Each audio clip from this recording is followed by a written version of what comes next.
Okay, so here is 2 of the belly chains that I have made for Miss Nikki. She likes the colors pink and blue. So I opted to do each one a little bit different. I kind of stopped on that one. I got to keep going. But these are gonna be part of her Christmas gift. The ones that I wear are actually tie-on, but on hers, I opted to actually do like for real jewelry. Like it has I'm going to back up and then I'm going to zoom in here and show you guys. It's actually, the base of it is actually wire. And that makes it still has a lot of give and everything. It just gives it a lot of strength, and it'll be just clasp and unclasp. But I've stopped here, and I have the actual needles, the wiring needles attached to the wire itself, because I cannot find my measuring tape to help me figure out if I have it long enough. Miss Nikki is an extra small, which means her waist is going to be about 33.5 inches. And and that's from end to end, including the clasp that I have to meet. So I'm leaving them as they are. I'm going to finish them up tomorrow. Then I'm going to do a couple of plain ones. I'm going to do some that are the plain pink mix. I'm going to do some that are the plain blue mix. And then I'm going to do some that are pink and blue mixed together. So that way she's got a whole collection and she can mix and match, or she can just have this whole little waist full of beads just to make her feel pretty. And there's Mama doing quality control. Hi, Mama ladies. Hey, Mamas. Hey, you being nosy? You being nosy? Yes, you are. Thank you for not trying to bite him. Boo Man was trying to chew on him. You ready for dinner? Yeah? You hungry, baby? Okay, come on, let's... So, gang, here it is. Don't mind Omega on in the background. I have gotten Heather's Christmas gift wrapped. I hope she really sincerely likes it. I gotta tell you guys, it was a little bit of a handful. I mean, do you guys have any idea how much starch costs?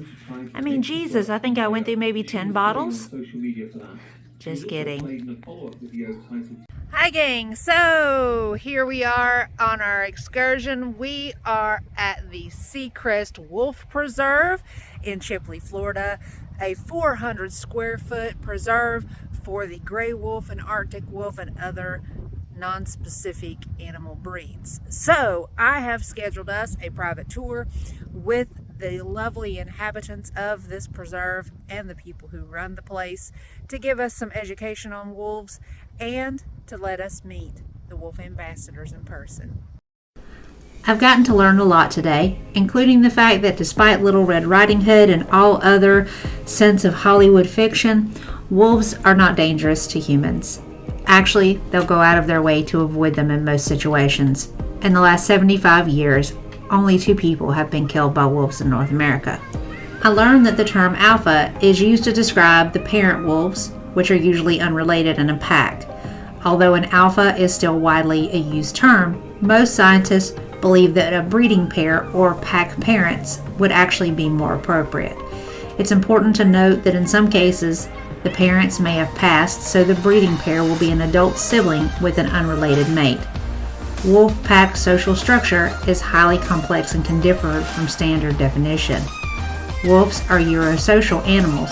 This means that wolf packs are social groups consisting of overlapping generations that display a division of labor into reproductive and non-reproductive groups, which both participate in rearing and caring for pups.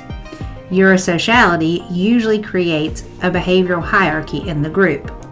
While being pack animals, and every pack is unique, but most consist of breeding pairs and their offspring of different ages.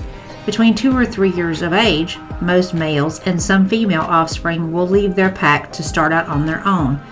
Disperser or lone wolves will often live alone for days or weeks, sometimes longer, looking for a mate. If unsuccessful, they will return to the pack or sometimes pass away. In relation to wolf longevity, depending upon the location, such as natural parks like Yellowstone and other protected lands, wolves can live up to 5 to 7 years on the average, although there are documented cases of wolves living longer than this. Life is difficult in the wild, and fatal injuries are common when taking down large prey. Outside of protected lands, where hunting and trapping is allowed, wolves in America live an average to 3.5 to 4 years. The average lifespan, however, on the Seacrest Wolf Preserve is 16 years. While wolves are of course carnivores, and they would primarily prey on ungulates, which are large hoofed animals like deer, elk, caribou, bison, and smaller mammals such as hares and other secondary food sources, wolves have also been seen catching fish in the northern regions of North America.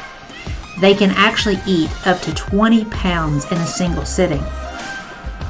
Our Seacrest ambassadors, though, from what I understand, are obviously fed stuff a little bit more easy to attain. Chicken, beef, bison, deer, and any other meat source that they can get. The staff there has actually started to designate them as bougie because they each have their own individual tastes and will turn down by butting their nose at anything that doesn't suit them at the time.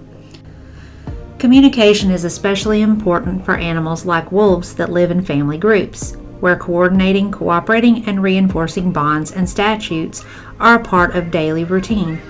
Within families, communication helps maintain social stability. It reinforces pack solidarity and enables the opportunity for young pack members to learn information specific to the pack and how to survive.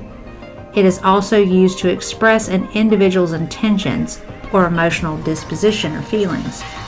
As with any social animal, communication amongst wolves is particularly complex and involved, and it is vital to keeping the family communicating together as one.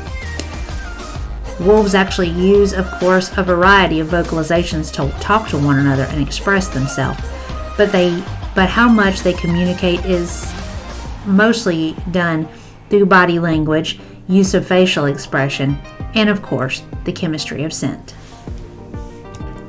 As you've probably noticed, each one of these ambassadors are quite the character, and their expressions show through the personality underneath. I really had a great time interacting with them.